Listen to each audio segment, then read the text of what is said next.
네, 오늘 본문의 말씀에 의지해서 축복의 자리로 부르심이라는 제목의 말씀을 나누고자 합니다. 시간이 지나면서 제 안에 좀 욕심이 생기는 것 같아요. 초심을 잃지 않게 기도를 많이 하는데, 중창단 하는 거 보면 중창단도 매주 썼으면 좋겠고, 또 세일 특송하는 거 보면 매주 세일 특송도 해야 되겠고, 참 갈등이 많이 됩니다. 욕심이 많이 생기고 있습니다. 하나님은 우리를 부르셨습니다. 어디로 부르셨냐면은 복된 자리로 부르셨죠. 1월 우리 주제가 뭐냐면요, 다시 축복의 자리로가 1월의 주제입니다. 복을 싫어하는 사람은 아무도 없을 거예요. 그래서 우리 예수님을 안 믿는 그런 사장님이 운영하는 가게에 가면은 금색으로 단 이 두꺼비들이 먼저 맞아야 주죠. 그래서 복을 막 달라고. 그러니까 도깨비도 아니 도깨비는 두꺼비도 종류가 많아요. 큰 놈, 작은 놈에서 막 가족으로 이렇게 막 이렇게 쫙 돼 있고, 뭐 복조리도 막 걸려 있고, 뭐 별게 다 걸려 있죠. 명주실에 감싸 있는 명태도 걸려 있고. 많은 사람들은, 모든 사람들은 복을 좋아합니다. 저도 복 되게 좋아해요. 저도 복 많이 받았으면 좋겠어요. 근데 복은 아무리 받아도 부족하지 않아요. 계속 받고 싶은 게 복이라는 것입니다. 그런데 이 진정한 복은 세상 사람들이 생각하는 복과 우리 그리스도인이 생각하는 복은 개념 자체가 다르다는 것입니다.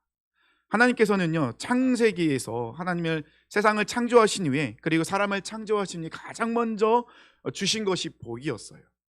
창세기 1장 28절에 보니까요, 하나님이 그들에게 복을 주시며 하나님이 그들에게 이르시되 생육하고 번성하여 땅에 충만하라, 땅을 정복하라, 바다의 물고기 하늘의 새와 땅에 움직이는 모든 생물을 다스리라 하시니라. 하나님이 형상과 모양으로 우리를 만드셨잖아요. 그리고 만드신 후에 가장 먼저 복을 주셨어요. 그들에게 복을 주시고, 복받은 사람들이 해야 될 것이 무엇이냐? 생육하고 번성하는 거예요. 그리고는 하나님께서 주신 이 자연맘을 잘 하나님의 뜻대로 아름답게 다스리고 세워가는 것, 이것이 바로 우리의 사명이며 우리가 받은 복이라는 것입니다. 근데 이 복은요, 사람들에게만 주신 것은 아니에요. 1장 22절에 보니까요, 하나님이 그들에게 복을 주시며 이르시되 생육하고 번성하여 여러 바닷물에 충만하라, 새들도 땅에 번성하라 하시니라. 동물과 식물과 바다와 또 바다에 있는 동물들과 새와 모든 것 가운데도 하나님은 그것 가운데도 복을 주셨어요. 근데 이 복이라는 단어가 히브리어로 바라크라는 단어인데요, 이 바라크라는 단어가 좀 특이해요. 뭐냐면요, 대상이 누구냐에 따라 좀 달라요, 뜻이. 만약에 이 바라크라는 단어가 복으로 보통 쓰이는데요, 이 바라크라는 단어를 하나님께 사용하면은 이 바라크라는 단어는 찬양하다, 꾸러 경배하다라는 뜻으로 쓰이게 돼요. 그리고 이 바라크라는 단어를 우리 사람 피조물에게 쓰면은 축복하다라는 그런 단어로 뜻으로 쓰인다는 것입니다. 그러면 우리가 보통 이 바라크라는 단어를 창세기 보면 바라크라는 단어가 복으로 해석이 되어 있는데, 그럼 복이 무엇일까라고 생각했을 때 사람들은 우리가 복을 빌어주는 축복이 되겠지만, 이 하나님이 우리에게 주신 복, 우리가 하나님께 복받는 자로 살아가는 것은 하나님을 찬양하고 경배하고 예배하는 것이 진정한 복의 의미라는 것입니다. 하나님께서는요, 하나님의 형상과 모양으로 사람을 만드셨죠. 하나님은요, 피조물 모든 걸 만드셨습니다. 그런데 모든 걸 창조하시고 하나님 보시기에 좋으셨어요. 토브라는 단어를 사용하셨죠. 하나님 보시기에 너무너무 좋으셨어요. 그런데 이 모든 자연 만물 또 사람, 하나님의 뜻대로 계획 안에서 완벽하게 만들어지고 하나님이 만드신 질서 안에서 아름답게 세워져 가는 그 모든 걸 볼 때만 하나님 참 좋으셨거든요. 그리고 그들에게 복을 주셨어요. 이렇게 복을 받은 피조물들, 사람들이 하나님 만드신 자연 가운데 아름답게 가득 채워지는 것이 하나님 보시는 가장 기쁜 일이었어요.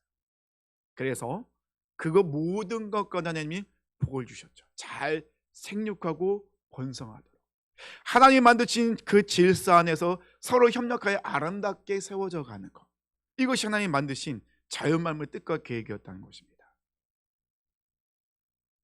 우리가 잘 생육하고 번성할 수 있는 것, 모든 것은 하나님으로부터 시작이 됩니다. 하나님이 복을 주셨기 때문에 우리가 이렇게 살아갈 수 있는 거예요. 그렇다면 우리가 이 모든 것을 종합해 볼 때 우리에게 가장 큰 축복의 시간, 축복의 자리, 복된 자리는, 시간은 예배 시간이라는 거죠.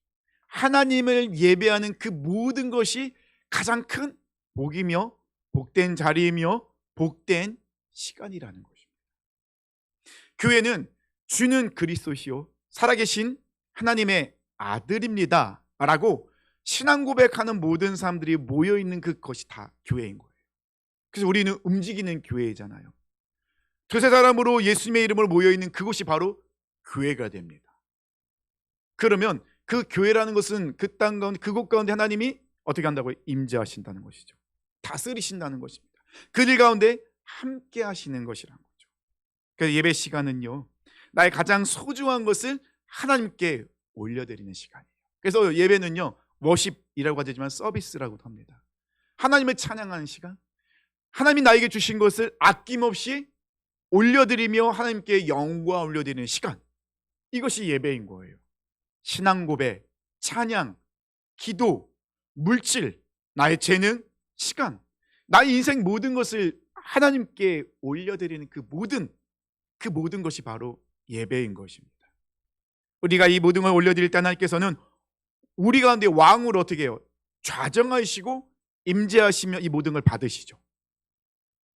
그걸로 끝나는 게 아니잖아요. 그럼 하나님이 우리 가운데 임재하신다는 우리를 만나주시는 것이고, 우리에게 말씀하시는 거고, 우리에게 은혜를 베푸시는 거예요. 그래서 우리는 이 예배의 시간, 이 예배의 자리가 정말 가장 복된 자리이며 시간이라는 것입니다. 여기 앉아 계신 모든 성도님들은 예배자이시잖아요. 관중이 아니에요. 구경꾼이 아니에요. 비록 앉아 계시긴 하지만 예배자는 관중과 구경꾼과 다르죠. 스포츠 경기를 할 때 돈을 내고 들어가서 그들이 잘하나 스트레스를 풀기 위해서 내가 응원하는 그 팀을 바라보면서 앉아있는 관중이 아니라는 거예요. 우리 예배자들은 이 예배 시간은 하나님께 나의 모든 것을 뜻과 힘과 능력과 정성과 이 모든 걸 다해 올려드리는 시간. 그래서 정말 이 예배 시간은 소중한 시간이 된다는 것이죠. 그런데 예배 시간은요, 일주일에 한두 번 예배당에 모여서 드리는 것만이 예배는 아니에요. 예배 우리가 모여서 예배를 드립니다. 말씀을 듣습니다. 다시 도전을 받습니다. 그러면 삶의 자리로 돌아가서 우리는 그 자리에서도 예배자로 서 있어야 되죠. 예배당에 왔을 때만 예배자가 아니라는 거예요. 우리는 우리 삶의 자리로 돌아가서 학교에서, 직장에서, 내가 있는 그곳에서 예배자가 되어야 돼요. 그래서 우리를 성도라고 이야기하는 것입니다. 삶의 자리에서 하나님의 임재하심을 경험하고 그 말씀을 살아내는 사람이기 때문에 성도입니다. 그래서 저는 목사이기 전에 자주 말씀드리잖아요. 저는 목사이기 전에 김태우 성도예요. 저희 정체성이에요. 이 세상에서 하나님께 구별되이 부르심을 받은 자로서 하나님을 찬양하며 예배하며 나가는 성도입니다. 목사라는 것은 성도인 저에게 하나님 주신 직분일 뿐인 거예요. 목사가 중요한 게 아니라 저에게 중요한 건 뭐예요? 성도라는 것입니다. 이 성도라는 아이덴티티, 우리의 정체성이 정말로 중요하다는 것입니다. 그러면 성도는 성도답게 살아가야겠죠. 그래서 우리는 세상에서 살아가지만 이 세상에 모든 것을 두는 사람들이 아니라, 소망을 두는 사람들이 아니라, 성도는 하늘나라의 소망을 두고 살아가는 사람들, 그것이 바로 성도입니다. 거룩한 길을 가는 무리들, 사람들, 그래서 성도가 되죠. 근데 우리의 고향은 이 세상이 아니잖아요. 우리의 인생은 시편 기자는 70이요 강건하면 80이라고 합니다. 물론 지금은 더 기술이 좋아져서 100세가 넘어가기도 하지만요, 우리는 반드시 이 땅 가운데 영원히 살 수 없어요. 그럼 우리가 가야 될 것은 어디입니까? 본향, 하늘나라죠. 하나님이 다스리시고 하나님이 함께 하시는, 역사하시는 하늘나라. 그래서 우리 성도를 다른 말로 바꿔 얘기하면은 순례자라고 이야기합니다. 필그림이라고 하죠. 순례자, 나그네라는 것입니다. 근데 그냥 나그네, 정처 없이 떠돌아다니는 나그네가 아니라 분명한 본향을 찾아가는 나그네, 순례자가 바로 우리의 모습이라는 것입니다. 그래서 우리는 하늘나라를 바라보며 쉬지 않고 끊임없이 달려가는 사람들입니다. 오늘 본문의 말씀은요, 하나님께서 아브라함을 영적 순례자로 부르신 말씀이 오늘 본문의 말씀입니다. 아브라함은 오늘 본문에서는 아브라함이 아니죠, 아브람입니다. 아직 이름이 바뀌기 전이었으니까요. 이 아브라함은 처음부터 믿음의 조상은 아니었어요. 우리 아브라함 잘 아시잖아요. 아브라함 비겁했잖아요. 자기가 죽을지도 모른다고 자기 아내 사라를 자기 누이 동생이로 얘기하잖아요. 제 동생이라고. 그래서 이 사라를 뺏겼잖아요, 자기가 살고자. 근데 사라가 아브라함이 이렇게 얘기했을 때 좀 속이 탔을 것 같아요. 나를 보호해줄 사람이 자기가 살고자 하고 자기를 누이라고 소개하라고 하니, 야, 믿어도 되는 사람인가? 얼마나 이런 마음이 들었겠습니까? 아브라함도 그처럼 연약했어요. 부족했어요. 믿음이 처음부터 좋은 사람은 아니었다는 것입니다. 75세의 부르심을 받았죠. 그럼 하나님은 이 75세의 부르심을 받은 아브라함, 100세 이삭을 주기까지 25년이라는 긴 시간을 하나님께서 정말로 열심으로 아브라함을 빚으셨어요. 어떤 사람으로요? 믿음의 사람. 연약했던 이 아브라함이 조금씩 믿음으로 하나님이 빚으셔서 믿음의 조상이라는 그런 사람이 되도록 만드셨다는 것입니다. 아브라함이 한 것이 아니죠. 누가 하셨습니까? 하나님이 하셨습니다. 그러면 왜 하나님께서는 그 수많은 사람 중에 아브라함을 부르셨을까요? 아니, 아브라함 말고도 다른 사람 많았잖아요. 그 많은 사람 중에 하나님은 왜 아브라함을 부르셨을까요? 저도 하나님께 물어보고 싶겠네요. 왜 하나님 아브라함 부르셨습니까? 이건 하나님의 주권이에요. 이건 하나님만이 알고 계시며 하나님만이 선택한 주권이라는 것이죠. 바꿔 얘기하면요, 하나님은요, 하나님의 주권 안에서 우리를 부르셨어요. 우리를 하나님의 자녀로 부르셨어요. 그냥 우연히 이곳에 온 것이 아니라는 것입니다. 하나님께서는 아브라함을 우연히 부른 게 아니에요. 정확하게 아브라함을 부르셨어요. 그리고 아브라함을 믿음의 조상으로 만드셨어요. 그 말은요, 하나님은 아브라함을 부르셨을 때 아무 계획 없이 부르신 것이 아니라 정확한 계획을 갖고 아브라함을 부르셨으며, 그 계획대로 하나님은 아브라함을 조금씩 바꾸셨어요. 어디까지 가도록요? 믿음의 조상에 이르도록. 하나님께서 그 모든 것을 하나씩 이루셨습니다. 그 말은 뭐냐면요, 우리가 하나님의 부르심을 받았다는 것은 우리가 무엇인가를 잘했기 때문 아니라는 거예요. 전적인 하나님의 주권이며 은혜라는 것입니다. 저도 가끔 거울 앞에 제 모습을 서요. 거울 앞에 제 모습을 설 때마다 좀 부끄러울 때가 많아요. 거울 앞에 서 있는 이 김태우라는 사람의 모습을 보면 참 좌충우돌인 것 같아요. 알면서도 고집부리죠. 기다려야 되는 걸 알면서도 조바심을 내서 내가 무엇인가를 하려 하다가 사고 칠 때도 많아요. 하나님이 안 되라고 분명히 알려주시는데 교묘하게 그걸 되는 쪽으로 바꿔서 내가 하고 싶은 대로 하고 올 때가 너무 많아요. 거울 앞에 서 있는 저의 모습을 볼 때 참 안타깝다라는 생각이 들 때도 많이 있다는 것입니다. 뭔가 일이 잘 풀릴 때, 좋은 일이 생기면은 아이고, 아브라함보다 믿음이 더 좋아요. 지금이라도 당장 순교할 수 있습니다, 막 달려나갈 것 같아요. 그런데 문제가 생기고 조금 낙심한 일이 생기면은 바닥이 없는 깊은 나락으로 한도 끝도 없이 떨어지는 모습을 보게 됩니다. 세상이 다 끝난 것 같은 좌절과 패배감과 우울감에 휩싸여 있는 모습을 이 거울 앞에서 자주 봐요. 그럴 때는 찬양이 생각나지도 않고, 기도하는 거는 귀찮고, 예배에 나가는 것도 싫어요. 담임 목사가 예배를 안 나가면 어떡합니까? 그런 모습이, 그 연약한 모습이 이 거울 앞에 있는 저의 모습에서 발견된다는 것입니다.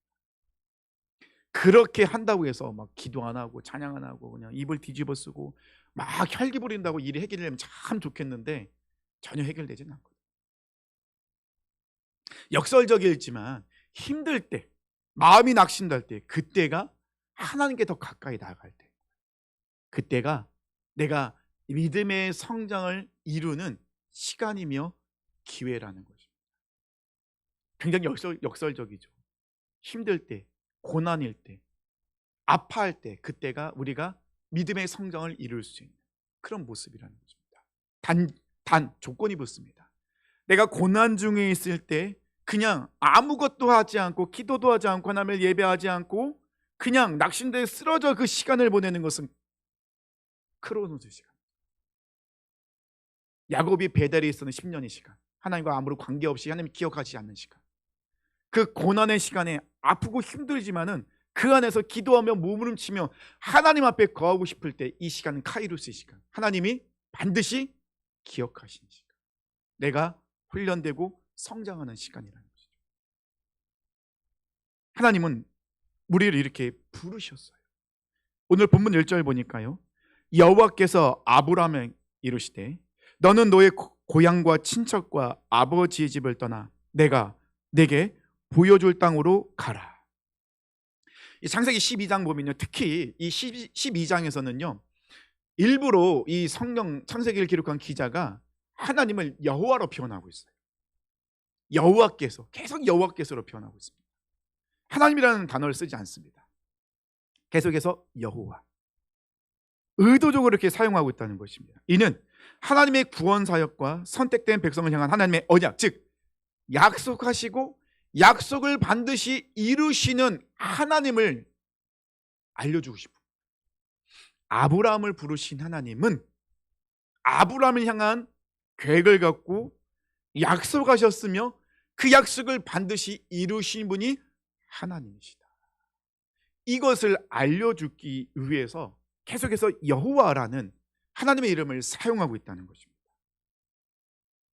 하나님께서 이 창세기 12장의 말씀을 통해서 아브라함을 부르셨습니다. 어디로 부르셨죠? 축복의 자리, 복된 자를 부르셨습니다. 그러면 아브라함이 하나님께서 부르신 복된 자를 어떻게 나아갈 수 있는지, 우리는 두 가지를 통해서 그것을 볼 수 있다는 겁니다. 아브라함의 모습을 통해서요. 첫 번째 모습은 뭐냐면요, 축복의 자리는 떠남으로부터 시작이 되어진다는 것입니다. 복된 자리는 떠남으로부터 시작이 돼요. 하나님이 아브라함에게 말씀하셨죠. 너는 너의 고향과 친척과 아버지 집을 어떻게 해요? 떠나라. 하나님은 두리뭉실하게 말씀하신 것이 아니었어요. 정확하게 어디에서 떠나야 될지를 알려주셨어요. 어디입니까? 고향. 어디입니까? 친척. 어디입니까? 아버지의 집. 구체적으로 말씀해 주세요. 지금은 우리가 치안이 굉장히 잘 돼 있잖아요. 우리 밤에 돌아다녀도 CCTV들이 있고 뭐 경찰들도 있고 그러니까는 안전해요. 그리고 약자가 보호가 돼요. 하지만 이 당시 아브라함 이 당시에는 이렇게 조금 공동체, 가족 공동체였고 그것을 벗어나면 굉장히 어려움을 당했잖아요. 약육 강식이었잖아요. 힘이 없으면 먹히는 것이고 힘이 있으면 다 빼앗는 시대였습니다. 그러니 이 같이 그런 공동체 이런 게 굉장히 중요하거든요. 고향, 친척, 아버지의 집은요 아브라함에게 울타리 같은 곳이었어요. 아브라함이 보호받을 수 있고 아브라함이 잘 지낼 수 있는 곳. 이 세상으로부터 다른 사람들로부터 보호받을 수 있는 울타리 같은 곳이 고향, 친척, 아버지 집이었어요. 근데 이 아브라함이 있는 이 울타리 같은 이 공동체에 문제점이 있습니다. 정말 심각한 문제점이 있어요. 문제점이 무엇이냐면요, 하나님이 없어요. 하나님이 아브라함의 울타리가 되어주신 게 아니에요. 그냥 세상적인 생각, 사람들이 울타리가 되어 있다는 거죠. 그러니 이 울타리는 아브라함에게 안전한 곳이 아니라는 것이죠. 하나님 빠진 그 어떤 것은, 모든 것은 안전하지 않습니다. 그래서 하나님께서는 하나님이 없는 이 아브라함이 있는 그 울타리에 어떻게 해요? 떠나라고, 벗어나라 말씀하고 있습니다. 아브라함의 아버지 이름은 데라입니다. 근데 여호수아는 이 데라를 이렇게 설명하고 있습니다. 여호수아 24장 2절입니다. 여호수아가 모든 백성에게 이르되 이스라엘 하나님 여호와께서 이같이 말씀하시기를 옛적에 너희의 조상들 곧 아브라함의 아버지 나홀의 아버지 데라가 강 저쪽에서 거주하여 다른 신들을 섬겼으니. 그러면 지금 아브라함이 속해 있는 이 울타리는 어떤 곳이에요? 다른 신을 섬기는 우상으로 가득한 울타리였던 거예요. 그러면 그 울타리는 심판의 울타리밖에 안 됐다는 거예요. 하나님이 안 계시잖아요. 그래서 학자들은, 성경에 나와 있지 않지만 학자들은 이 아브라함의 아버지 데라가 우상을 만드는 사람이었을 것이다 라고 추측을 해요. 근데 정확하지는 않아요. 성경에 나와 있지 않기 때문에. 명확한 것은 여호수아가 이야기한 것처럼 데라는 우상을 숭배하는 사람.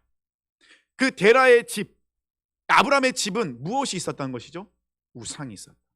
실제로 이 우르라는 지역은 강이 이렇게 조금 여러 강이 모여지는 곳이기도 했어요. 그리고 농업이 되게 발달되어 있던 그 풍요로움을 누리는 곳이었습니다. 그래서 이 우르란 지역은 문명이 참 많이 발달되어 있었어요.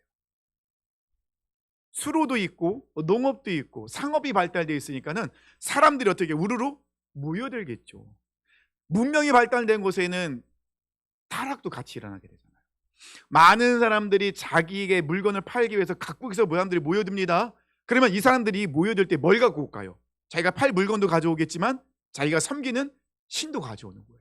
그래서 우르라는 지역은 이 달신이 굉장히 유명했어요. 그리고 지구라트 같은 큰 신전이 있었습니다. 그리고 우상이 정말 많은 지역이 우르였어요. 하나님께서는 아브라함에게 명령하십니다. 뭐라고 명령하시죠?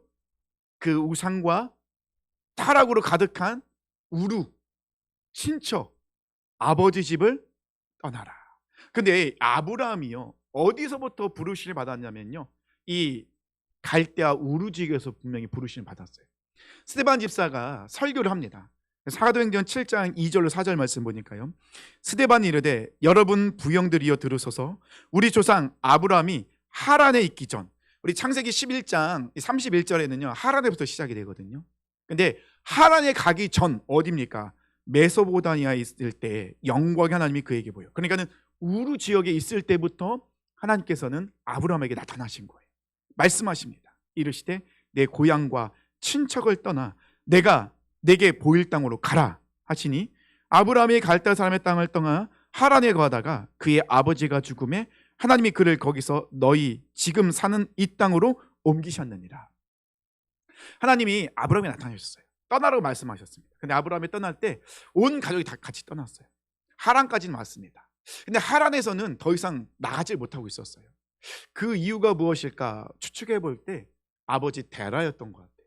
아버지 데라가 더 이상 가지를 못했던 것 같아요. 그래서 12장은 어떻게 시작합니까? 데라가 죽은 이후에부터 시작이 돼요. 아버지 데라가 죽은 이후에 하나님이 다시 아브라함에게 나타나십니다. 그리고 나타나서 똑같이 말씀하십니다. 뭐라고요?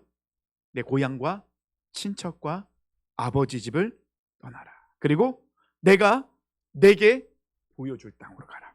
이게 참 중요한 것 같아요. 하나님은 지금 아브라함에게 어디로 가라고 땅을 보여주셨나요? 아니요. 목적지 알려주셨나요? 아니요.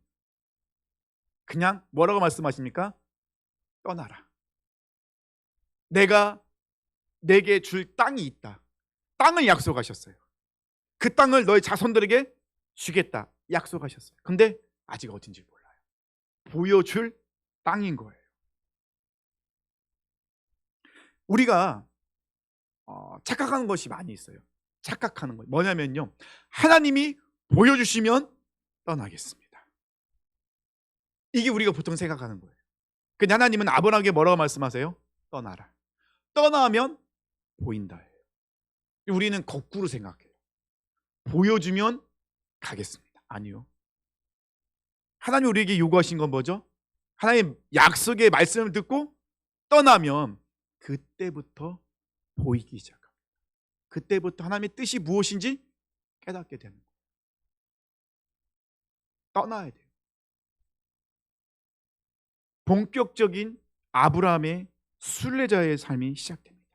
보여줄 땅이라는 것은요, 하나님께서 어떻게 한다는 거예요? 인도하시겠다는 거예요. 순간순간마다 그 발걸음을 인도해 주시겠다는 거예요. 아브라함이 떠난 것은 단순히 장소적 개념이 아닙니다. 아브라함이 떠난 것은요, 세상과의 분리예요. 구별됨이에요. 떠남이라는 것은 세상과 내가 분리되는 거예요. 이 분리된다는 것은 내가 세상에서 떠나서 산속으로 머리 깎고 들어가라는 게 아니에요. 여전히 세상 속에 살아가지만 우리는 세상에 속해 있는 사람이 아닌 하나님의 말씀 가운데 속해 있는 하나님의 사람으로서 살아가라. 이것이 바로 하나님 우리에게 말씀하고 요구하고 계신 것이죠. 그것이 바로 분리된 삶, 그리스도인의 삶이라는 것입니다. 하나님은 아브라함이 가장 먼저 말씀하시죠. 떠나라. 떠나면 그때부터 너는 보게 될 것이다. 성도님들 결단하셔야 돼요. 보여주면 떠나겠습니다가 아니라 하나님이 떠나라 말씀하시기 때문에 떠나겠습니다. 떠나고 믿음의 발걸음을 내디면 그때부터 하나님이 보여주십니다. 그 길을 인도하십니다. 두 번째는요, 하나님의 약속, 말씀과 약속이 있는 곳으로 어떻게 해요? 가야 돼요. 떠난다는 것은 시작이 된 거잖아요. 그러면 간다는 건 뭐예요? 목적지까지 가야 되는 거예요. 자, 떠났다는 것은 목적지가 있어야겠죠.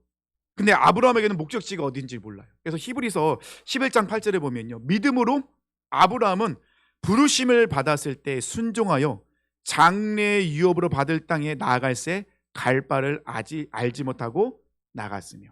아직은 아브라함이 몰라요. 근데 아브라함에게는 있는 게 있어요. 뭐예요? 하나님의 약속의 말씀. 약속의 말씀 분명히 있어요. 분명히 하나님 약속하셨으니까요. 근데 아직 어디로 가야 될지 모르겠어요. 하지만 아브라함은 발걸음을 내딛습니다. 아브라함에게는 엄청난 모험이에요.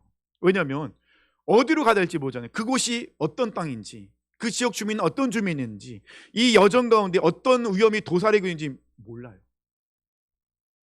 이렇게 떠났다가는 그 온 가족이 몰살당할 수도 있는 상황인 거예요.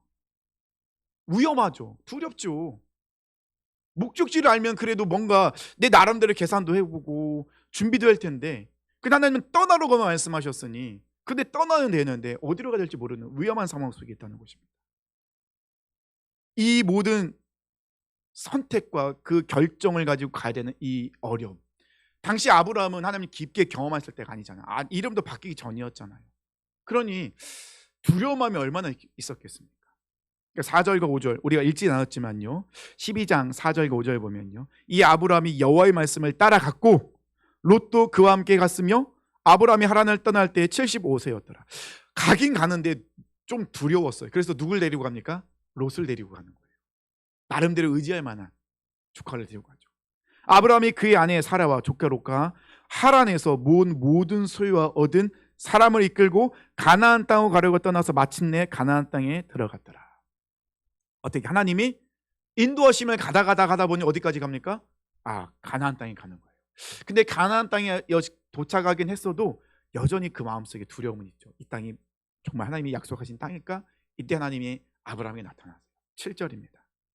여호와께서 아브라함에게 나타나 이르시되 내가 이 땅을 내 자손에게 주리라 하신지라. 뭐라고 말씀하십니까? 네가 있는 이 땅은 내가 너에게 줬어. 내가 너에게 허락한 땅이야. 자기에게 나타나신 여호와께 그가 그곳에서 제단을 쌓고, 그제서야 아브라함이 그곳에 제단을 쌓고 하나님 예배합니다. 하나님이 나를 이곳으로 인도하셨습니다. 근데 이곳은 하나님이 나에게 약속하신 땅이었습니다. 자, 그러면 아브라함이 떠났습니다. 가나안까지 왔습니다. 그럼 그 가나안까지 가는 그 여정, 이 여정은 아브라함이 어떻게 그 여정을 잘 갈 수 있었을까요? 어떻게 할 수 있었을까요? 네? 하나님 따라가니까 이게 좀 구체적이 있어야 되잖아요. 4절에 나와 있어요. 4절 보니까요, 이에 아브라함이 하나님의 말씀을 따라갔고, 이게 이제 굉장히 중요한 부분이에요. 말씀이라고 나와 있는데 이 말씀의 원어는요, 다바르예요. 다바르는 말씀이라고도 이야기할 수 있겠지만, 해석할 수 있지만 이 말씀 명령이에요. 명령. 바꿔 얘기하면요, 하나님의 명령이 있으면 아브라함은 어떻게 해요? 순종했다는 거예요. 아브라함이 무엇인가를 행동할 때, 무엇인가 갈림길에 있을 때, 무엇인가 잘 몰랐을 때 하나님이 명령하시면 어떻게 해요? 아브라함에게는 그 명령이 그에게 절대적인 기준인 거예요. 환경이 그의 기준이 아니에요. 다른 사람들의 말이 기준이 아니에요. 자기의 경험이 기준이 아니에요. 자기의 지식이 기준이 아니에요. 아브라함의 이 행동의 결정의 삶의 길의 기준은 뭐예요? 하나님의 말씀이었어요. 그러면 아브라함은 발걸음을 내디딜 때마다 항상 뭘 기다려야 돼요? 하나님의 말씀을 기다려야 돼요. 말씀이 있어야 움직일 수 있는 거예요. 그 말씀이 있었기 때문에 아브라함은 어디까지 갈 수 있어요? 가나안. 그에게 목적지는 가나안이 아니었어요. 그의 목적지는 뭐예요? 하나님이 보여줄 땅이었어요. 그런데 말씀에 순종하여 가다 보니 어디까지 와 있어요? 가나안 땅에 온 거예요. 가라라는 건 뭐예요? 하나님의 말씀을 절대적으로 신뢰하는, 하나님의 말씀에 권위가 있음을 인정하는 거예요. 그래서 어떻게 합니까? 순종하는 거예요. 이것이 바로 아브라함의 모습이었다는 거죠. 우리도 보이지 않는 하나님의 말씀을 따라가는 사람들이에요. 우리 하나님 보이지 않잖아요.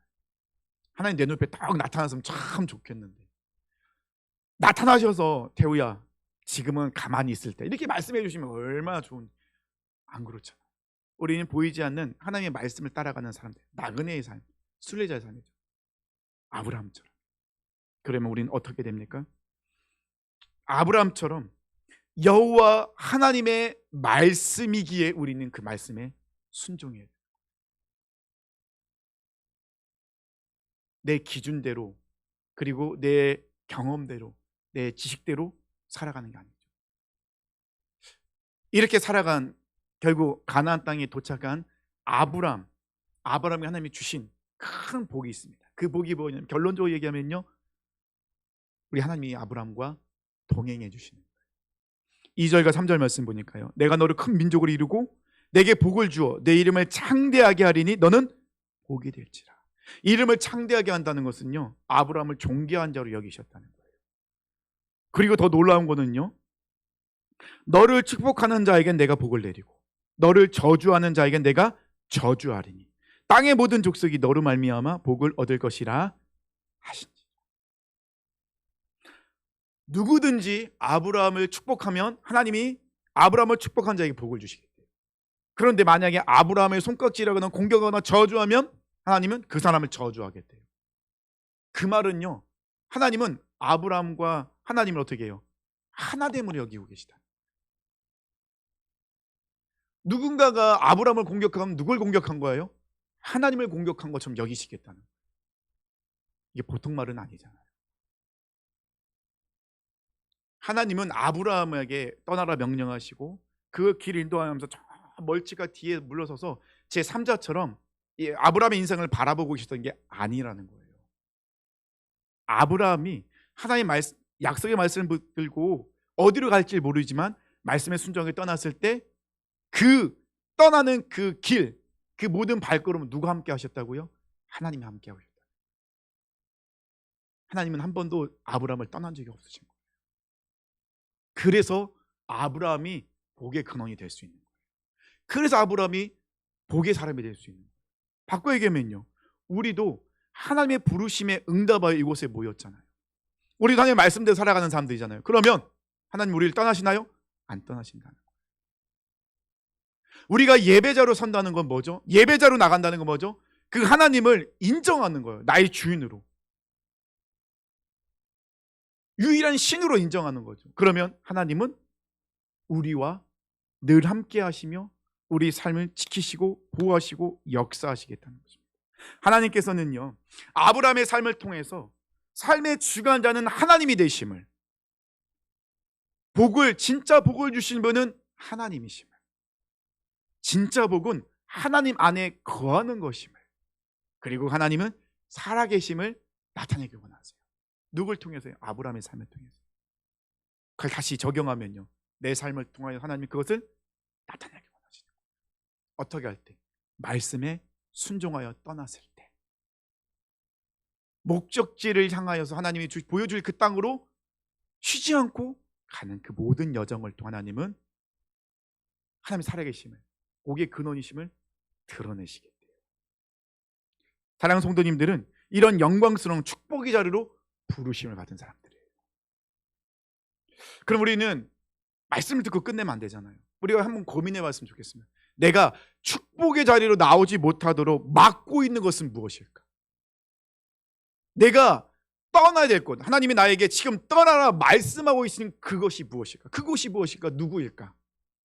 우린 고민해야 됩니다.